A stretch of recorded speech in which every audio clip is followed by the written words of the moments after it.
Hey guys, thanks for checking out The Film Geek. And this week I'm going to be focusing on cult films, but not just any cult films, some of my favorites, and that is horror cult films. These are movies that are classified as cult films for one thing or another. Maybe they bombed at the box office and picked up a new life outside of the movie theaters. Maybe it's one of those so bad it's absolutely fantastic kind of movies. And that's what we're going to be diving into. So this week, we're going to be doing one film that falls into the underrated, underappreciated gems that took on much more of a bigger life once they left the movie theaters. So I'm going to be focusing on two different types of cult films in the horror genre. And that is the underrated, underappreciated gems that went unnoticed until video or years later on maybe an in-demand service. And the other one, of course, is the everyone's favorite, so bad it's good movies. So this week, the way I'll work is I'll do two spotlights. One spotlight is going to be the so bad it's good movie, and then the other spotlight is going to be one of the underrated gem films. And then I'm going to cap off the week on Sunday, do a list of 5 so bad it's good films and 5 underrated gems of my personal favorites. Alright, so we're going to start things off with an underrated gem, and that is 1982's Halloween 3.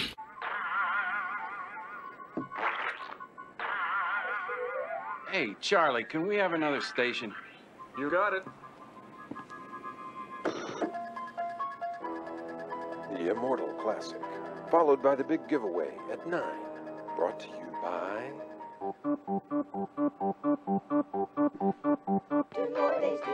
Come on. What's the matter? Don't you have any Halloween spirit? Halloween 3 has been an underrated gem for a really long time, and I feel like here recently, especially with YouTube, the internets and everything else, I feel like the film is finally starting to get its just dues. I've seen a lot of reviews and people going out and saying, hey, you know what, this movie was really good, they tried to do something different, and it just didn't click with fans at the time. There's been a lot of debate about Halloween 3, the mistakes that were made in this film, and honestly, all of the good stuff that came out of this movie. So, a little bit about Halloween 3. Halloween 3 was released in 1982. It was directed by Tommy Lee Wallace, starring the always great Tom Atkins. Unlike Halloween 1 and 2, this was not written by John Carpenter. Now, John Carpenter was involved in the making of this movie. He was the producer, but other than that, he really didn't have a lot to do with it. The directing was handed over to Tommy Lee Wallace, who was the production design director in the first Halloween film, and John Carpenter felt like he would do a really good job with this type of a film, so he handed it to him. Now, basically, the way this film came about was, after the success of Halloween 1 and 2, one being written and directed by John Carpenter, the second one was just written by John Carpenter, produced by John Carpenter, the studio came after John Carpenter yet again to make another Halloween film, but this time he was kind of done with Michael Myers. He said, look, I'll do it with you, but it's not going to be a Michael Myers thing.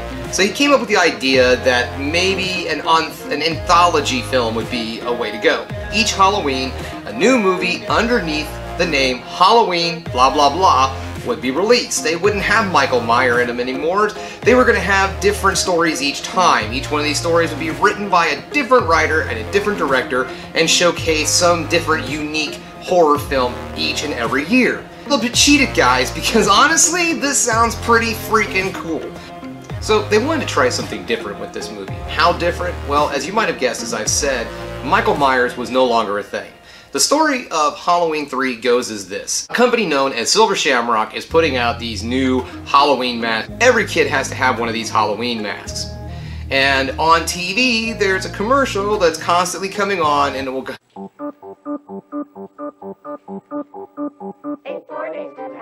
Turn that down. This is Chalice. When? What's his condition? Alright, I'll be... Alright, now they used London Bridge for a very simple reason. Number one, it was public domain music, so they didn't have to worry about paying copyrights, they didn't have to worry about getting sued. It was also something extremely catchy. They sped things up a little bit, put in some different words, and thus the song was born. And it's one of the creepiest little songs ever in a horror movie, if you ask me. Kids love these masks.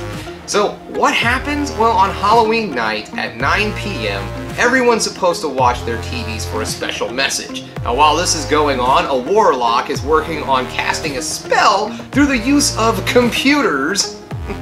Yeah, it was the 80s. They're going to broadcast this spell while kids are watching this commercial, and what happens?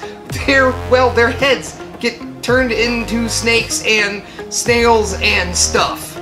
Now, the reason why this movie, I say, is a underrated gem is because it was really poorly received when it came out. And I'm not just talking about fans. Critics were even like, where's Michael Myers? Why are you making a Halloween movie without Michael Myers? The director even begged the studios to just change the name, knock off the Halloween part of it, and just go with the movie being called Season of the Witch. Yeah, the studio refused to do it. The studio didn't feel that the film had enough to carry itself without the Halloween title being involved. So they released the film Halloween 3, Season of the Witch. They also did a really bad job of advertising the fact that Michael Myers was not in this film. See a trailer, they expect Michael Myers, and what they get is a warlock casting spells on kids and turning their heads into snakes and bugs and stuff. This film was also given $1.25 million to make this movie, and if you've seen this film and you didn't know that it had that small of a budget, I'm telling you, you're surprised. This movie looks really good. This is a very well-made movie. This is not schlock. This is a really well-made film. The special effects are great, the story's great, the acting is a lot of fun, the action is on point.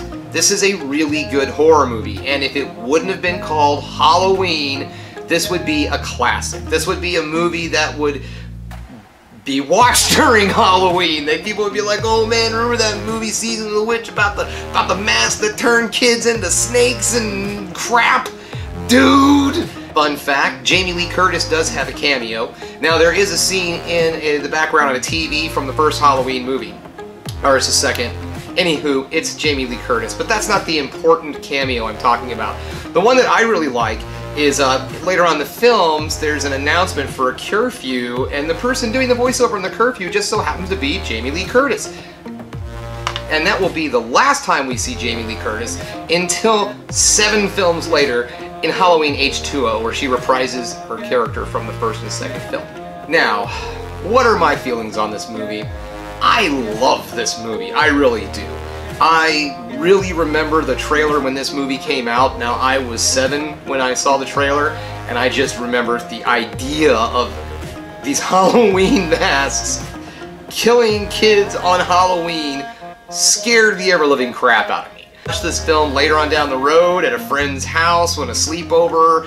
Could have been my own house, I don't remember. I just remember there was at least 4 of us, probably 9 years old, watching this on VHS, cowering behind pillows, and let me tell you, spoiler alert, if you don't want to watch the movie, spoiler alert. Here it comes. Alright, the scene where the kid dies. What? When you're a child and you're watching a horror movie, now the teenagers are almost like adults to you at 9.